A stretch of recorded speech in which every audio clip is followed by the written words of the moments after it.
여러분 이런 그림을 보셨나요?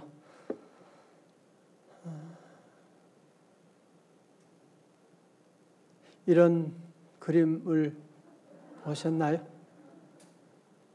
예.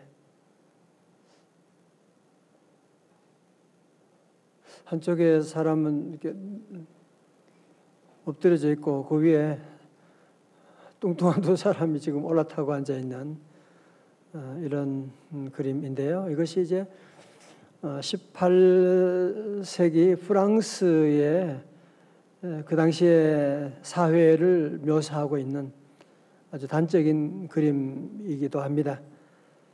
프랑스 사회에서는 제1신분이라고, 제1신분은 추기경과 로마 카톨릭 신부,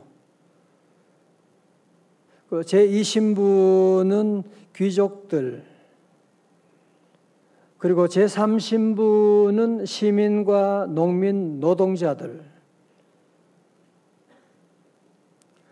처음에 본 그 그림 가운데 제일 밑에서 이렇게 엎드려져 있는 그 사람은 평민 제3신분을 가리키고요. 또 바로 그 위에 올라타고 있는 사람, 우리 앞에 보세요. 첫 번째 그림. 그래서 올라타고 있는 그 사람은 이제 신부들을 가리키고 또 그 위에 있는 사람이 바로 이제 귀족들을 얘기하고 있는.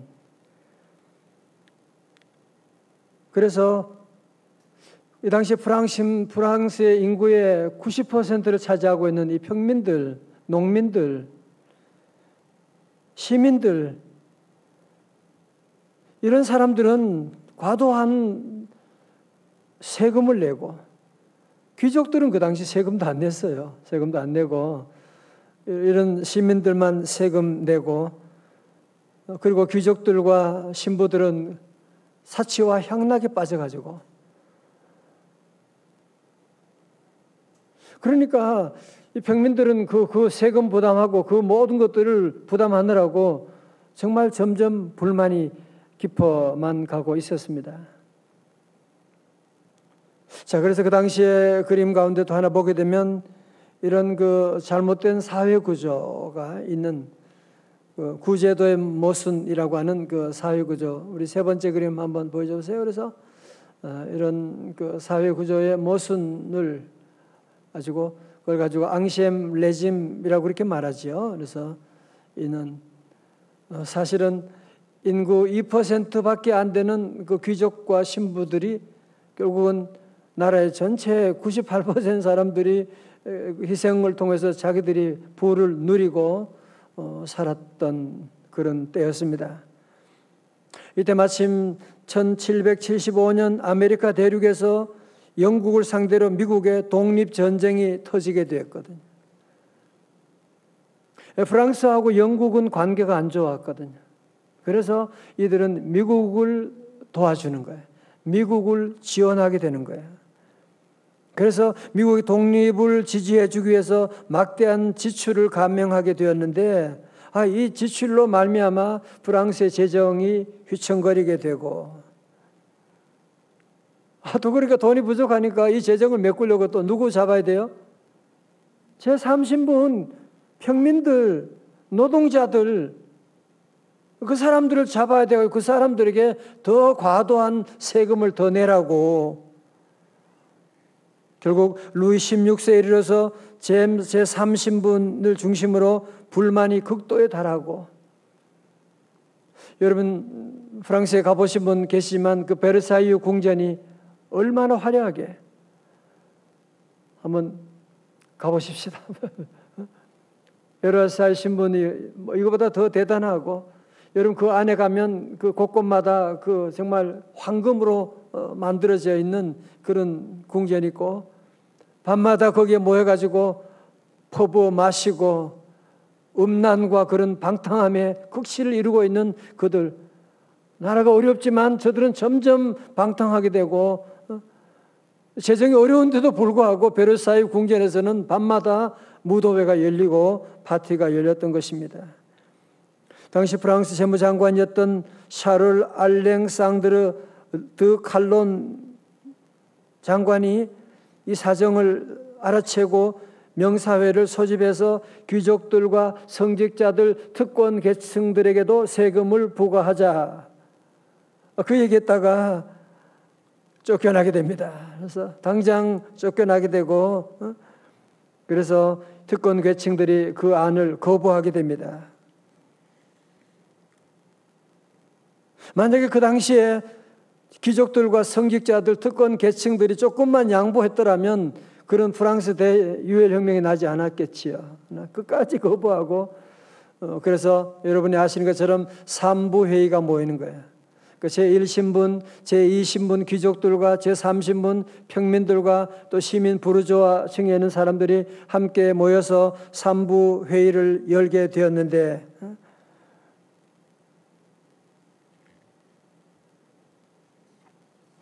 이 당시에 모여서도 300명의 성직자, 300명의 평민, 600명의 대의원이 선출되어 가지고 회의를 하긴 했는데, 결국은 그 회의가 결렬되게 되고 평민들은 국민의회를 조직하게 되는데, 그러자 프랑스 왕은 루이 16세는 국민의회를 무력으로 해산시키고 시민들의 움직임을 무력으로 진압하려 하였기 때문에 결국은 프랑스 시민들이 혁명을 일으킬 수밖에 없었던 것이고, 그래서 1789년, 이게 중요해요. 1789년 789 7월 4일에 바스티유 감옥을 습격하면서 그 유명한 프랑스 혁명이 일어나게 된 것입니다. 그래서 바로 이때가 바로 이제 1789년에 유혈혁명이 일어나고 나중에 루이 16세도 단두대에 죽게 되고, 하여튼 이런 정치적인 혼란이 오랫동안 이제 계속되게 되죠. 특별히 여러분 그 프랑스 국기를 보면 이제 파란색, 흰색, 그리고 빨간색이잖아요. 그죠? 그래서 파란색은 바로 자유, 흰색은 평등, 빨간색은 박애. 그렇게 얘기하면서 이 당시에 이제 이들이 이걸 흔들고 이제 외쳤던 것이고, 이것이 지금 국기가 지금 되어 있습니다. 여러분들이 저녁에 뭐 다 말씀드린 없지만 참 이 당시에 프랑스 혁명을 통해서 오랜 동안 그런 전쟁이 자국 안에서 그런 혁명들이 대혁명이 일어나게 되고, 귀족들 단두대 죽게 되고, 다시 공포 정치가 일어나게 되고. 여러분, 그런데 한번 지도 한번 보여줘 보세요. 프랑스하고 가장 가까운 이 보세요. 영국이라고 하는 나라, 독일, 프랑스가 있고, 이제 영국은 바다지 않습니까? 영국 섬이지 않습니까? 그죠? 그래서 영국이라고 하는 나라가 있는데, 바로 옆에 있으면서도 영국은 프랑스와는 너무너무 다른. 영국에 무슨 혁명이 있어요? 무슨? 아니, 어떻게 영국에는 피해 혁명이 없었느냐? 여기에 대해서 역사가 엘리 할레비와 레키는 이런 학자들이 말하기를 18세기로부터 19세기 초기까지 웨슬리안 복음운동이 프랑스 혁명과 같은 폭력적 피해 혁명의 위기에서 영국을 구원했다, 그렇게 말하는 거예요. 여러분, 이 당시에 영국에는 잔 웨슬레 목사님이 계셨는데, 이분은 아주 개인 체험을 강조하는 순수한 복음 전도하는 복음 전도자예요. 그냥 사회운동가가 아니고요. 복음 전도하는 그런 사람.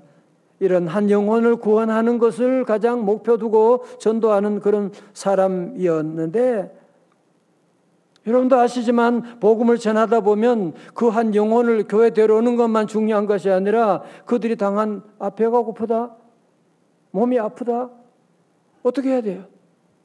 우리 예수님도 이 땅에 계실 때 그냥 예수 믿어라 그것만 한 게 아니잖아.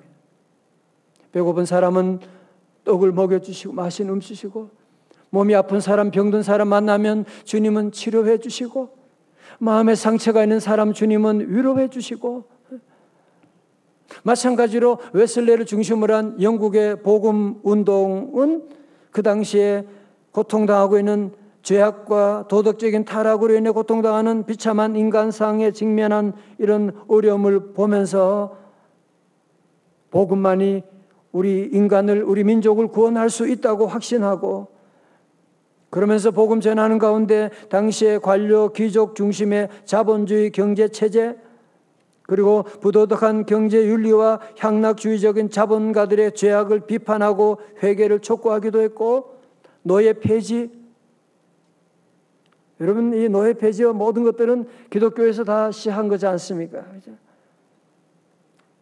미국의 노예 폐지보다 먼저 영국에서 있었던 거거든요. 감옥 개선 운동, 이런 실질적인 그런 일들을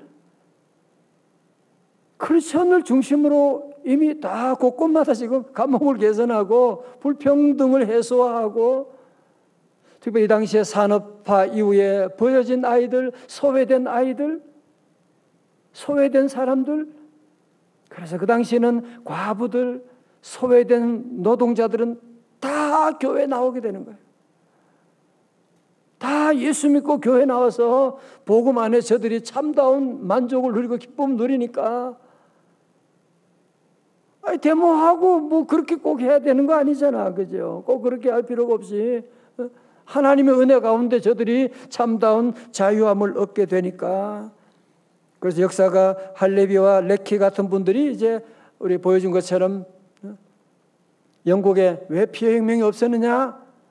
바로 영국에는 웨슬리와 함께 있는 복음 전도 운동이 있었기 때문에 그런 일이 없었고, 그래서 영국의 복음 운동이 당시에 영국의 가난한 노동자 계급과 중산층에게 청교도적인 경건주의의 실천을 통한 보수주의적인 세계관과 비폭력적 개혁의 수단을 가르쳐서 민중의 폭력적인 혁명을 피하게 되었다고 말하는 거예요. 꼭 그렇게 혁명해야 돼, 싸우고 데모하고 죽여야 되느냐? 철저하게 복음 운동을 통해서, 복음 전도를 통해서 나가는데, 예수 믿고 구원받으니까 저들의 모든 삶이 변하게 되는. 그래서 이 당시에 복음 운동과 함께 성결 운동과 박애 운동은 당시 영국 사회에 잠재했던 혁명을 막는 예방과 치료제 역할을 감당했다. 이건 교회사에서만 얘기하는 것이 아니라 일반 역사에서도 마찬가지로 영국은 그래서 프랑스와 같은 바로 옆에 있지만 피해 혁명이 없었던 것이다. 그렇죠. 우리 예수님도 가시는 곳마다 혁명적인 그런 일들을, 사회 구조를 바꾸시고, 여성들이 무시당하는 곳에 주님이 가면 여권이 일어나게 되고, 가난한 사람들 주님이 복음을 전하게 되면 저들이 새로운 힘을 얻고, 오늘 그래서 누가복음 4장 18절의 말씀 우리 같이 한번 읽어볼까요? 시작. 주의 성령이 내게 임하셨으니 이는 가난한 자에게 복음을 전하게 하시려고 내게 기름을 부으시고 나를 보내사 포로된 자에게 자유를, 눈먼 자에게 다시 보게 함을 전파하며 눌린 자를 자유롭게 하고, 다 같이 아멘. 주의 은혜를 전파하게 하려 하심이라 하였더라. 바로 이 말씀이 오늘 너희 귀에 응하여 졌느니라. 주님 말씀했거든요. 성도 여러분, 이 당시에 그래서 복음 전도 운동하는 분들이요, 실직한 분들 만나고, 양식이 없는 분들 만나고, 병들고 죽게 되는 어려운 사람을 만나면서 이렇게 말하면 나는 힘을 다해 그들을 먹이고 입히고 일자리를 만들어주고 병자를 방문하였으나 나 홀로는 감당할 수가 없습니다. 그러면서 교우들에게 이런 호소를 했어요. 첫 번째로 의복을 가져와 나눠줍시다.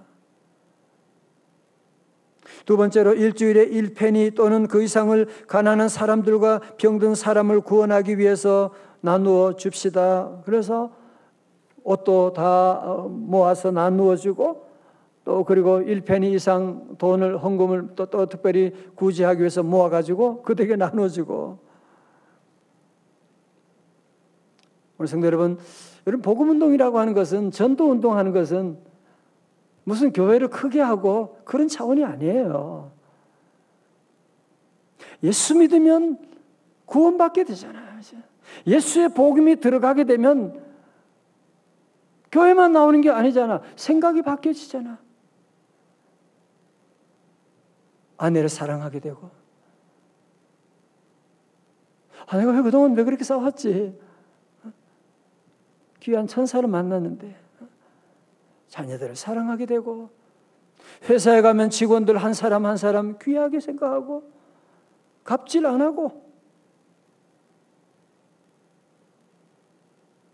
여러분, 우리 명성교회에서도 만든 아가페 교도소 같은, 여러분 세계에서 이런 일이 없잖아요. 교회가 그런 교도소 만들어가지고 복음 전하고, 그러니까 거기는 재범률이 거의 없는 거야 지금. 아가페 교도소 가서 나온 사람들 재범률이 없는. 왜? 같이 일주일마다 예배드리고 성경 공부하고 그러니까 말이지. 학교 세우고. 여러분, 우리나라 초기도 마찬가지였지 않습니까? 복음 운동이 들어와서 학교 세우고 병원 세우고 그러면서 우리 민족을 살리게 되는 놀라운 역사가 있는.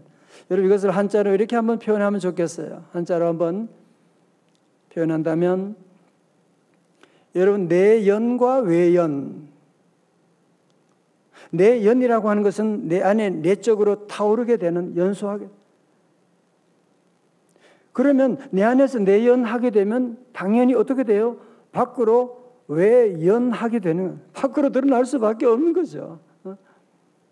정말 진정 복음으로 변화하게 되면 가만히 있을 수 없잖아, 그죠? 성령이 내 안에 움직이면 나도 사랑하게 되고 나도 섬기게 되고 이 사회의 불의한 것을 바꾸게 될 것이고 절대로 죄악된 일에 가담하지 않을 것이고. 여러분, 그래서 우리 성도들은 꼭 기억해야 돼요. 복음운동은, 전도운동은 애국운동이다. 믿으시면 아멘. 그래서 우리 예수 믿고 복음 전하면, 예수 믿으면 저들 모두가 다 구원받고 가정이 다 구원받게 되는데요. 저는 끝으로 한국대학생 선교회 김준곤 목사님, 이분이 1985년에, 지금 36년 전이죠. 60세 되던 해에 이분이 민족 복음화의 꿈이라고 하는 글을 썼는데, 저는 지금 읽어도 정말 가슴이 뜨거워지는, 여러분, 이런 분들의 이런 기도가 있었기 때문에 우리 대한민국이 지금 이 어려운 가운데도 한국교회가 이렇게 서 있고, 한국교회로 말미암아 이 민족이 지금 서 있는 이런 어려운 가운데도 정말 세계 가운데 으뜸가는 민족이 될 수 있었던 것이거든요. 여러분, 같이 함께 우리도 이런 기도를 함께 하기를 원합니다. 노란색 부분은 여러분 읽고 제가 앞에 부분 흰색 읽을게요. 천천히 기도하며 함께 읽겠어요.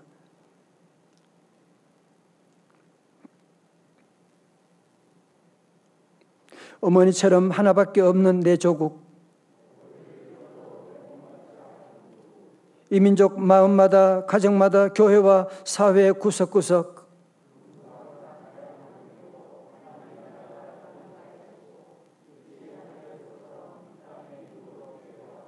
이 땅에 태어나는 어린이마다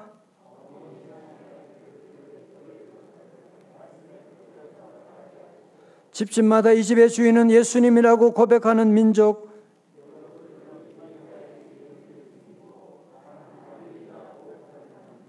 두메마을 우물가의 여인들의 입에서도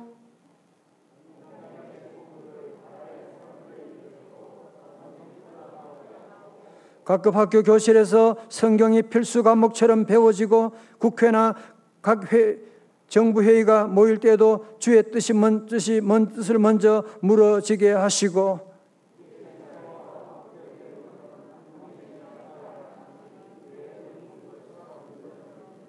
여호와로 자기 하나님을 삼고 예수 그리스도를 주로 삼으며 예수의식과 민족의식이 하나 된 지상 최초의 민족, 젊은이들이 예수의 꿈을 꾸고 인류 구원의 환상을 보며 한 손에는 복음을, 한 손에는 사랑을 들고 지구촌 구석구석 누비는 거룩한 민족이 되게 하옵소서. 아멘. 이런 기도로 말미암아 수많은 사람들이 이 기도를 드리고 이 찬송을 부르면서 세계 곳곳에 가서 십자가 복음을 증거하고 하나님의 나라를 이루어 오게 되고, 오늘 저녁에 우리 성도들, 또 집에서 오늘 말씀 듣는 모든 성도들 다시 한번 여러분 안에 주님 주시는 꿈을 꿀 수 있기를 주의 이름으로 축원합니다. 여러분이 복음운동은, 전도운동은 예수 믿고 천국 가는 그것보다 훨씬 이상이에요. 그것은 애국운동이고, 예수 믿고 나가면 우리나라 정치적으로 정말 자유와 민주화가 이루어지게 되고, 예수님 안에서 이제는 남북 통일의, 복음 통일의 그날도 올 줄로 믿습니다. 우리 성도들은 그래서 늘 복음운동에 힘써야 돼요. 그게 애국운동이에요. 우리 성도들 늘 전도하기를 힘써야 돼요. 그것이 바로 애국운동이에요. 그렇잖아. 여러분, 복음 전해서 예수 믿고 구원받은 사람이 무슨 알코올 중독이 되겠어요? 니코틴 중독이 되겠어요? 그죠? 감옥에 들어가겠어요? 여러분, 그거 하나만 막아도 얼마나 수많은 수억을 여러분 세이브하는, 지출하지 않게, 낭비하지 않게 되는지 아세요? 교도소도 한 사람 때문에 들어가는 돈이 얼마나 많은 수억이 들어가고 있는데, 우리 모두가 함께 다시 한번 우리 명성제일교회가 창립 17주년을 맞이하면서 다시 복음운동으로, 다시 우리는 복음운동하는 교회, 우리 교회는 전도하는 교회야. 그래서 그것이 바로 애국운동이고 우리 민족을 변화시켜 나가는, 우리 가정이 다 변화되는, 여러분 집안 다 예수 믿으면 안 오는 복이 어디 있습니까? 가족들이 다 건강하고 행복하고 하는 사업은 잘 되고 실수 안 하고, 그죠? 가정이 행복할 수밖에 없고. 여러분, 예수 믿으면 안 오는 복이 없다니까요. 이런 귀한 축복의 통로가 다 되시기를 주님의 이름으로 축원합니다. 성령의 새바람 함께 찬양하시고 기도합니다.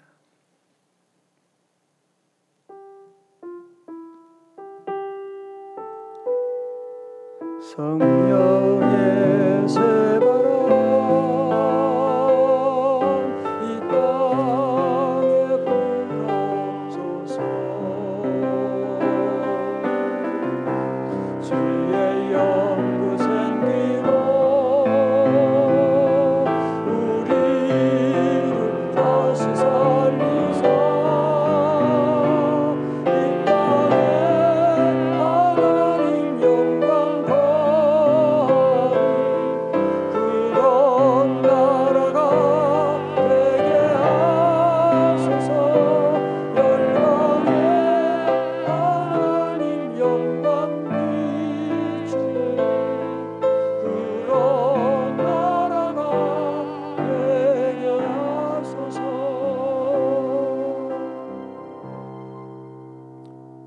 하나님 아버지, 프랑스에는 피해 혁명이 있었지만 영국에는 복음으로 말미암아 피해 혁명이 없었는데, 하나님 우리 한반도에 은혜 내려 주옵소서.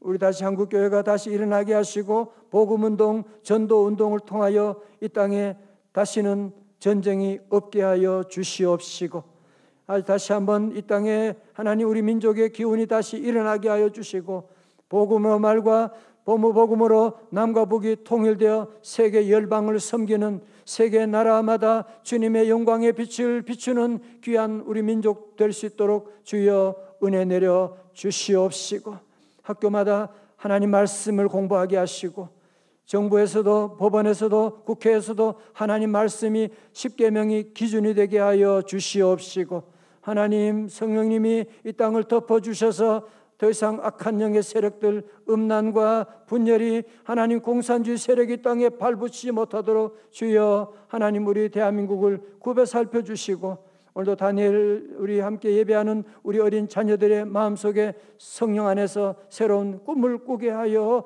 주시옵소서. 존귀하신 예수님 이름으로 기도드리옵나이다. 아멘.